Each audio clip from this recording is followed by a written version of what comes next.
बांके बिहारी मैं तो माला माल हो गया। तूने इतना दिया है भारी ओ बांके बिहारी मैं तो माला माल हो गया। मेरे ठाकुर जी मैं तो माला माल हो गया। ठाकुर जी मैं तो माला माल हो गया। मेरे गोविंद जी मैं तो माला माल हो गया।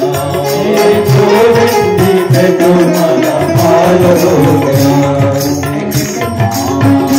तूने इतना दिया बनवारी ओ बांके बिहारी मैं तो माला माल हो गया।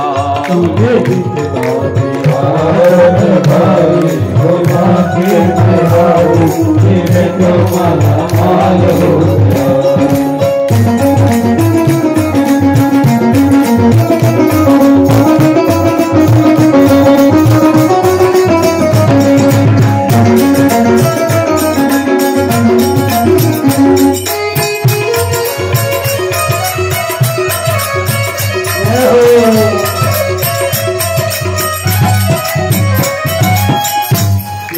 मैं हो कभी शुक्रिया ना किया। मैं हो कभी शुक्रिया ना किया। मैं हो कभी शुक्रिया ना किया। मैं हो कभी शुक्रिया ना किया। तुम हो जो रहमत किए जा रहे। तुम हो जो रहमत किए जा रहे। तुम हो जो रहमत किए जा रहे। तुम हो जो रहमत किए जा रहे।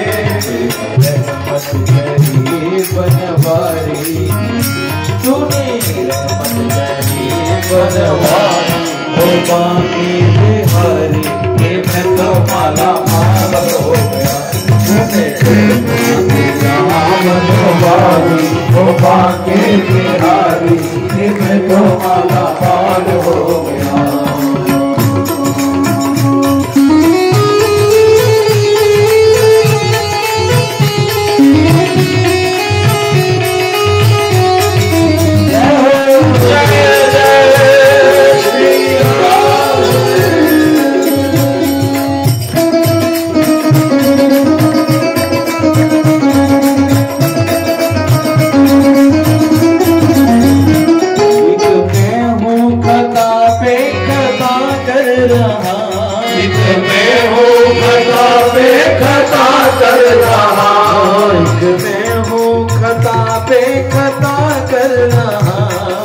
मैं हूँ खता पे खता कर रहा।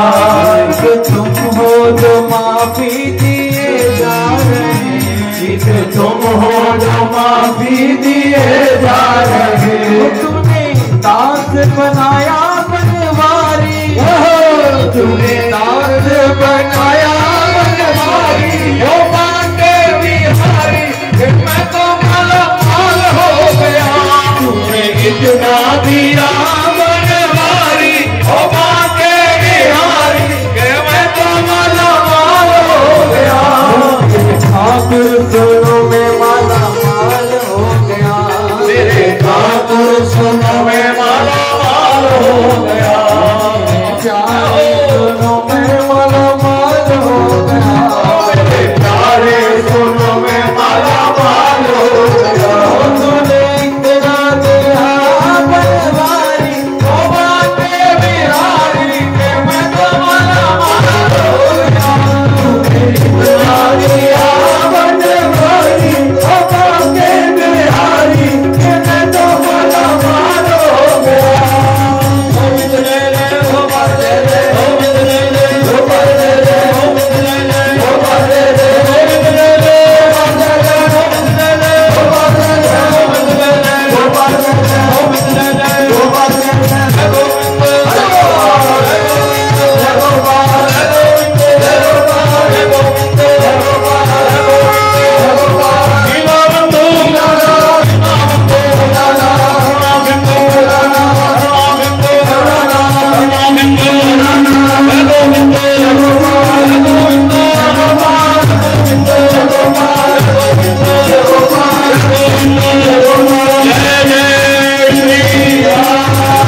कृष्ण कन्हैया की जय। इस चरित्र को जो श्रवण करते हैं श्री भगवान की परम कृपा के पात्र बनते हैं। सूर्य ग्रहण के समय कुरुक्षेत्र में परिवार से ब्रजवासियों से मिलन हुआ श्री भगवान का और समस्त गोपियों से मिलन हुआ। दिव्य दर्शन प्राप्त करके उनका प्रभु ने जीव कोश ब्रह्म कोश में विलीन किया। श्री वसुदेव जी को नारद जी से ज्ञान दिलाया और अपने लीला को समेटने के लिए अब जो देवताओं ने पुकार की है तो प्रभु ने ब्राह्मणों का बहाना बनाया। सांब के पेट के ऊपर लोहा लपेट करके स्त्री का भेष बना करके ब्राह्मणों से पूछा, ये बेचारी डर रही है, गर्भ से क्या पैदा होगा? आप ज्ञानी इसके संदेह का निवारण करने और जान गए कि हमारे साथ छेड़खानी हो रही है। प्रभु प्रेरणा से उनके मुख से निकला, इसके पेट से जो पैदा होगा उससे तुम्हारे कुल का नाश होगा। और ये बात बताई नहीं उग्रसेन जी को, श्री भगवान को, और उस लोहे का चूरा बना करके समुद्र में फेंक दिया। समुद्र ने बाहर धकेला उसको, बाहर आकर के वो घास बन गया। बहुत तीखा तीखा एक टुकड़ा एक मछली ने निगल लिया। इधर वसुदेव जी को जो ज्ञान दिलाया उसमें राजा नेमि का उल्लेख किया। 9 योगेश्वरों ने ब्रह्म क्या है, आत्मा क्या है, माया क्या है, माया से छूटने का उपाय प्रभु की भक्ति है। चारों युगों में अलग अलग रूप हैं प्रभु के, अलग अलग तरीके से उनकी आराधना की जा सकती है।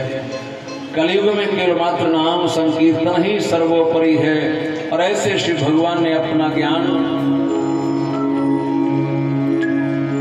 उद्धव जी को प्रदान किया है। 9 योगेश्वरों की कथा के साथ उद्धव जी को जो बताया, 24 गुरुओं का उल्लेख किया दत्तात्रेय जी के, और परम आनंद अनुभव करने के लिए भक्ति ज्ञान और वैराग्य की पावन चर्चा की। श्री उद्धव जी को आज्ञा दी कि आप मेरी पादुका लेकर के यहाँ से प्रस्थान करें। द्वारका में कुछ समय के पश्चात पानी आ जाएगा। सब लोग सत्कर्म जाकर के प्रभास क्षेत्र में करते हैं और देवकी जी के मृत पुत्रों को लाकर के प्रभु ने दिया। सब कार्य संपन्न हो चुके हैं, देवताओं ने पुकार की है और प्रभु ने देखा। दान करने के पश्चात अत्यंत अभिमान में आकर के सब लोग एक दूसरे को अपना शत्रु समझ रहे हैं और शत्रु समझ करके ही प्रहार कर रहे हैं। वही तिनका प्रहार के लिए तलवार जैसा बन गया। श्री बलराम जी महाराज ने अपने लीला को समेटा था, जल में प्रवेश कर लिया। अंतिम टुकड़ा जो बचा था वो शिकारी के हाथ आया। श्री भगवान जब पेड़ के नीचे अपने दाहिने घुटने के ऊपर बाएं को रख करके खड़े हैं, चरण चमक रहा है और उसी चरण को कोई समझा कि हिरण का कोई अंग चमक रहा है। जो बाण चलाया और लगा प्रभु चरणों में जा करके देखा तो भगवान यहाँ बहुत रोया। प्रभु ने कहा मेरी इच्छा को समझो और उसे अपने लोक में प्रभु ने प्रस्थान करने की आज्ञा दी। सुंदर विमान आया, प्रभु के सारे अस्त्र शस्त्र आयुध सुंदर शरीर धारण करके अपने अपने लोक को प्रस्थान करते हैं।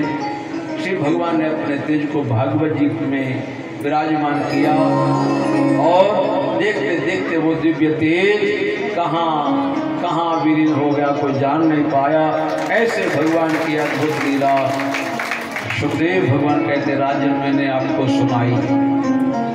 कलयुग में इन्हीं चरित्रों को सुनने से दिव्य भक्ति की प्राप्ति होती है। कलयुग में कल्कि अवतार बुद्ध अवतार होंगे। हंस का अवतार लेकर के श्री भगवान ने ब्रह्मा जी को उपदेश दिया था, अपना तेज बताया था। मार्कंडेय जी को प्रलय काल में दर्शन हुए।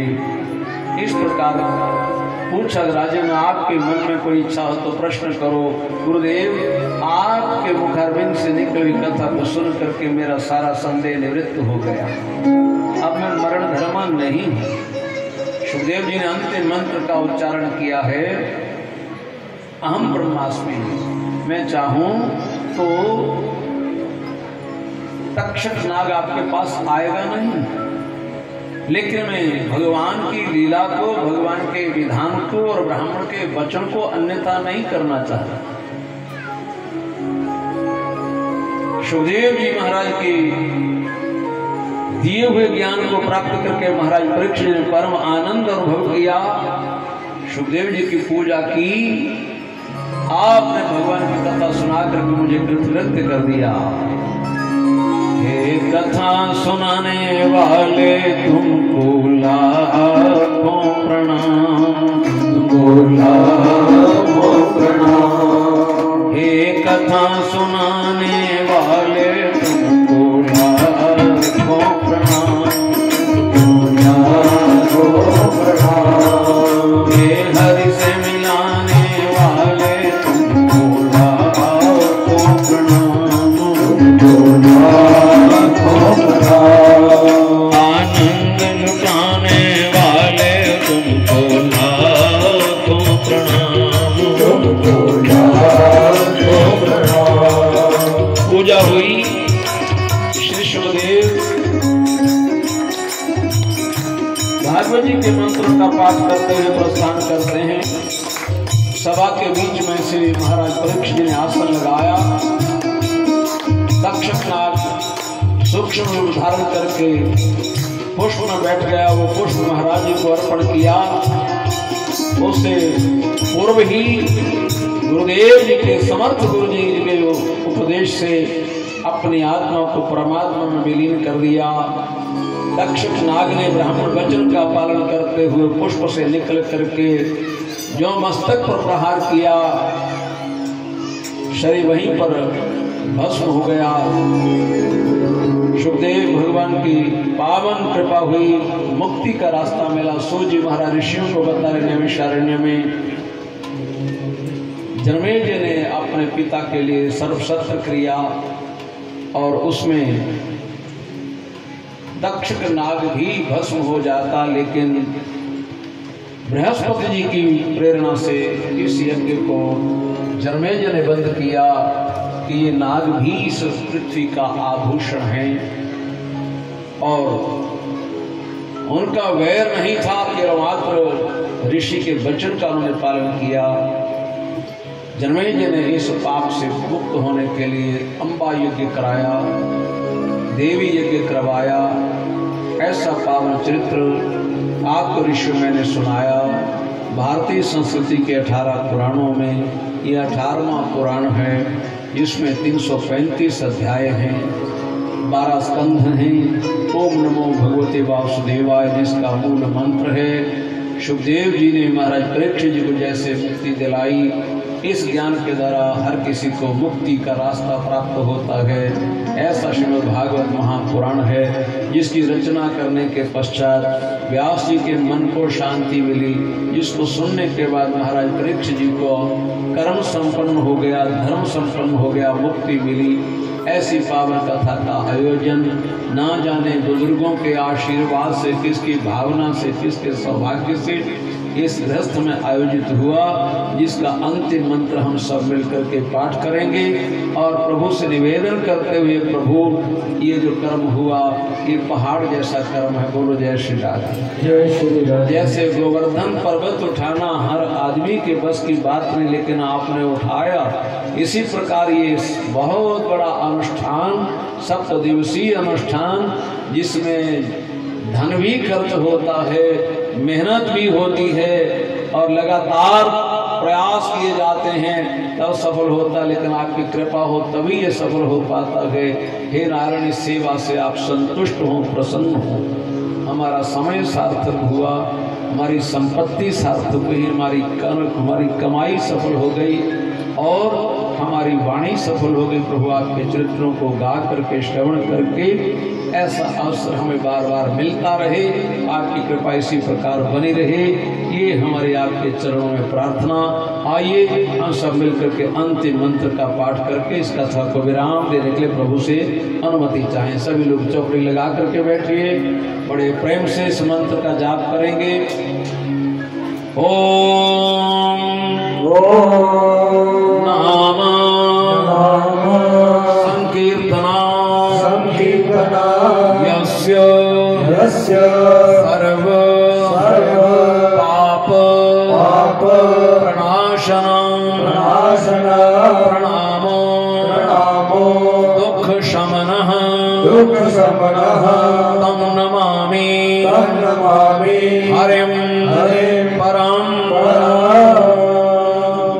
जिनका नाम संकीर्तन सब प्रकार के पापों को समाप्त करने वाला है, जिनको प्रणाम करने से दुखों का अंत होता है, ऐसे परम हरि को हम बार बार प्रणाम करते हैं। ओम पूर्णमदः पूर्णमिदं पूर्णात् पूर्णमुदच्यते पूर्णस्य पूर्णमादाय पूर्णमेवावशिष्यते। बोले श्रीमद्भागवत भगवान की जय। भागवत जी का पूजन करेंगे मान्य श्री धीमान बलदेव जी, और इस कार्य को संपन्न करने के लिए बहुत सी परमात्मा की कृपाएं हमारा सहयोग देती रही, कृपा करती रही। उनकी कृपाएं परिवार में आयोजन किया मान्य श्री विद्यासागर जी ने, उनके परिवार ने पूरा सहयोग दे करके और समस्त गांव निवासियों ने अपनी पावन उपस्थिति देकर के इस यज्ञ को सफल करने के लिए अपनी प्रार्थनाएं की हैं। यहाँ पूजा करने का दायित्व मान्य श्री बलदेव जी ने अपने धर्मपत्नी, अपने बच्चों और अपने परिवार भाइयों सहित परमेश्वर की कृपा प्राप्त करने के लिए पूजन संपन्न किया। पूजन की पावन विधि को निभाने के लिए वृंदावन से पधारे हुए मान्य श्री बालकृष्ण जी ने अपनी वाणी का वेद मंत्रों के माध्यम से सदुपयोग किया, उनका धन्यवाद। मूल पाठ के लिए हमारे अभिषेक जी ने 18,000 मंत्रों का एक एक शब्द, व्यंजन, स्वर और सब प्रकार की संधियों का ठीक तरह से उच्चारण करते हुए ये सेवा ठाकुर चरणों में समर्पित की। श्री अभिषेक जी का बहुत बहुत धन्यवाद। इसी प्रकार मनु जी ने संयोजक की भूमिका में आकर के हर प्रकार का सहयोग दिया। पूजा की तैयारी करने के लिए यजमान को पूरा परमात्मा से जोड़ने के लिए अपना सहयोग दिया। संगीत के लिए श्री रवि जी ने लुधियाना से पधार करके नूरपुर वेदी से राणा तबले पर विराजमान हुए, अच्छा लगा। और साउंड की सर्विस हमारे केसी जी ने दी, बहुत अच्छी रही इस बार सेवा आपकी, बहुत अच्छी रही। पहले भी कार्यक्रम आपके द्वारा जो हुए उनमें अच्छा अनुभव रहा। यहाँ टेंट की सेवा सबसे बड़ी सेवा थी, सबसे ज्यादा समस्या होती भोजन की। बोलो जय श्री राधे। तो पूज्य पंडित श्री शिवनाथ जी ने बहुत सुंदर भोजन बना करके खिलाया और जनता जनार्दन के लिए भी बहुत सुंदर भोजन रोज बनता रहा। हम सब लोग उसका आनंद लेते रहे। जिनको स्वाद लगा, अच्छा लगा, बढ़िया लगा, हाथ खड़ा करके बताना। ये सब रसोइयों को जो गुण मिला, ये नारायण की कृपा और ये प्रसाद पा करके हर किसी का जीवन आनंदमय हुआ। बहुत बहुत बधाई प्रभु को, धन्यवाद प्रभु का जिन्होंने ऐसा सुयोग बनाया। और आप सब लोगों ने इतनी धूप में भी आकर के बैठ करके, आज भी समय हमारा प्रयास था कि 2 बजे विराम हो जाए, फिर भी चलते चलते 2:30 तो बज गए। बोलो जय श्री राधे। सच्ची बात है, आपका प्रेम देख करके मेरा भी मन नहीं था। बोलो जय श्री राधे। अगर पंडित शिवनाथ जी बिल्कुल सामने ना आ जाते तो मैं अभी नहीं रुकता। बोलो जय श्री राधे। और दरवाजे में आकर के जो जरा मुस्कुराए, मैंने कहा मुस्कुराहट में समझ गया कि पब्लिक को प्रसाद मिल जाना चाहिए, अन्यथा मैं अभी और चलता। फिर भी उधार रहा, उतार सके तो मौका मिलेगा तो आनंद लेंगे। शास्त्री जी 2 मिनट के लिए हमारे बीच में आ रहे हैं। उनसे पूर्व धीमान जी कुछ अपनी बात कहने जा रहे हैं। शास्त्री जी ने इशारा किया है कि यहाँ जो आनंद आया सो आया, और भी आएगा। टकोली में फिर भी आएगा, बार बार आएगा। लेकिन पंचमुखी महादेव मंदिर भी इंतजार कर रहे हैं कि कब वहाँ पर ठाकुर जी का उत्सव हो और हम सब लोग दोबारा बैठे। बोले कृष्ण कन्हैया लाल की जय। जब तक श्री बलदेव जी पूजा करें, मान्य श्री धीमान जी।